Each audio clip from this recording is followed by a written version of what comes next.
اس کے بعد آیت نمبر 255 میں آیت الکرسی ہے جو قرآن کی سب سے افضل ترین آیات میں سے ہے۔ سب سے پہلے ہم آیت الکرسی کا ترجمہ سمجھ لیتے ہیں، کیونکہ بہت سارے لوگ آیت الکرسی تو ان کو یاد ہوگی مگر اس کا ترجمے پر تدبر و غور نہیں کیا ہوگا۔ اس کو آیت الکرسی اس لیے کہتے ہیں کیونکہ اس میں اللہ کی کرسی کے بارے میں مینشن ہے کہ اللہ کی کرسی ہے جو زمین و آسمان کے بیچ میں ہے، اور اس آیت میں اللہ کی عظمت اور شان اور اللہ کی صفات اور اللہ کیا کیا کر سکتا ہے، کن چیزوں پہ قدرت رکھ سکتا ہے، اس کے اوپر اس میں مینشن ہے۔ اور اس آیت الکرسی کو صبح شام پڑھنے سے جو ہے فرشتے آپ کی حفاظت کرتے ہیں، اور جو شخص آیت الکرسی پڑھتا ہے تو اس کے اوپر کوئی بھی شیاطین کا یا انسان میں سے کسی کا بھی حملہ نہیں ہو سکتا، فرشتے اس کی حفاظت کرتے ہیں۔ اس کی ریزن کیا ہے کہ اس میں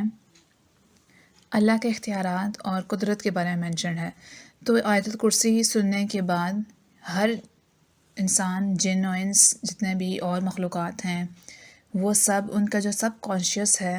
جو ان کا برین ہے، وہ آیت الکرسی کو انڈرسٹینڈ کرتا ہے،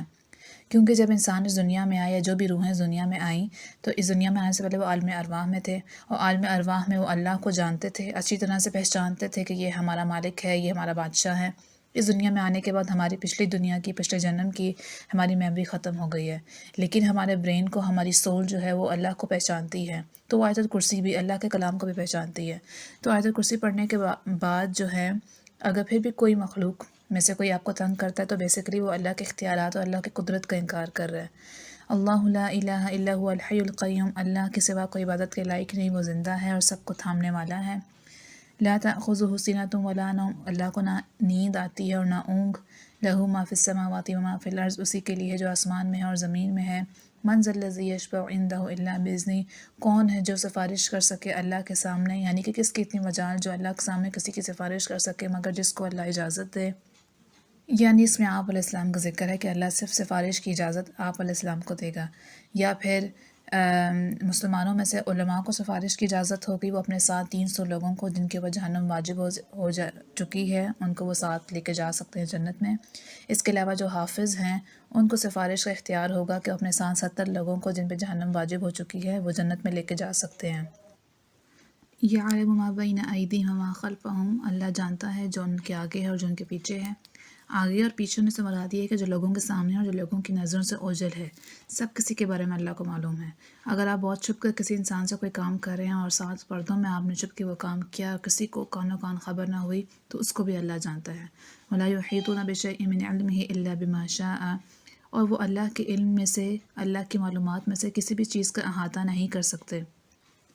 الا بما شاء، مگر جتنا وہ چاہے۔ یعنی اگر آپ کو کوئی بھی نالج دیا جا رہا ہے، آپ یونیورسٹی میں ہیں، کالج میں ہیں، آپ اسکول میں ہیں، آپ کو قرآن کا علم دیا جا رہا ہے، آپ کے اوپر ایسے انسائٹس اور ایسے کشف ہو رہے ہیں، آپ چیزوں کو اس نظر سے دیکھیں جس نظر سے لوگ نہیں دیکھے، تو یہ نالج آپ کی اپنی کوئی اس میں کوالٹی نہیں ہے، یا آپ کہیں کہ یہ آپ کی آبزرویشن سکلز ہیں، یا آپ کی پاور ہے، یا آپ کی انٹیوشن ہے۔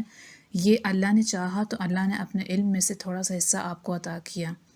یہ سب کا سب جو ہے وہ اللہ کا علم ہے۔ وسیع کرسیہ السماوات والارض، اللہ کی جو کرسی ہے اس کی وسعت اتنی زیادہ ہے، اتنی کشادہ ہے کہ وہ زمین اور آسمان کے بیچ میں جتنی جگہ ہے تمام جگہ کو گھیرے میں لیے ہوئے ہیں۔ ولا یعودہ حفظہما، اور زمین و آسمان کی حفاظت اللہ کو تھکاتی نہیں ہے، یعنی اگر اللہ کو زمین و آسمان میں جو کچھ سب کچھ موجود ہے وہ ان کی حفاظت سے اللہ تھکتا نہیں ہے۔ وہو العلی العظیم، اور اللہ سب سے برتر اور عظمت والا ہے۔ آیت الکرسی کی بہت فضیلت ہے، جس میں سے چند فضیلت جو ہے وہ چند احادیث میں مینشن کر دیتی ہوں۔ ایک تو حضرت ابی بن کعب کی روایت ہے کہ آپ علیہ السلام نے ان سے پوچھا کہ اللہ کی کتاب میں سب سے عظیم آیت کون سی ہے۔ اب تمام صحابہ کرام کو معلوم تھا کہ آپ علیہ السلام کا جو سوال کا رخ ہے وہ کس طرف ہے، اشارہ کس طرف ہے، لیکن حضرت ابی بن کعب نے آگے سے احترام کے ساتھ جواب دیا کہ اللہ اس کا رسول بہتر جانتے ہیں۔ یہ صحابہ کا طریقہ تھا ادب اور احترام کا کہ وہ اپنے استاد کا اور جو آپ علیہ السلام ہیں ان کا رتبہ ریکگنائز کر رہے ہیں کہ وہ ہم سے بلند ہیں، اور ان کا رتبہ ہم سے بلند ہے، ان کا نالج ہم سے زیادہ ہے، تو وہ زیادہ بہتر جانتے ہیں۔ آج ہمارے ہاں ایسا نہیں ہے کہ اسٹوڈنٹس ٹیچرز سے جھگڑا کر رہے ہوتے ہیں کہ ہمیں آپ سے بیٹر معلوم ہے۔ یہ ادب اور احترام ہے، بے شک آپ کو معلوم ہو لیکن آپ کا استاد آپ سے بہتر جانتا ہے۔ لیکن آپ علیہ السلام نے یہ سوال کئی مرتبہ دہرایا کہ اللہ کی کتاب میں سب سے عظیم آیت کون سی ہے، تو ابی بن کعب نے آخر جواب دیا کہ آیت الکرسی۔ تو آپ علیہ السلام نے فرمایا ابو المنذر، تمہیں علم مبارک ہو۔ ابو المنذر حضرت ابی بن کعب کی کنیت تھی، اور تمہیں علم مبارک ہو کا مطلب کیا ہوا کہ جس کو آیت الکرسی کی فضیلت معلوم ہو گئی تو اس کو علم حاصل ہو گیا، یعنی اتنی زیادہ اس کی فضیلت ہے۔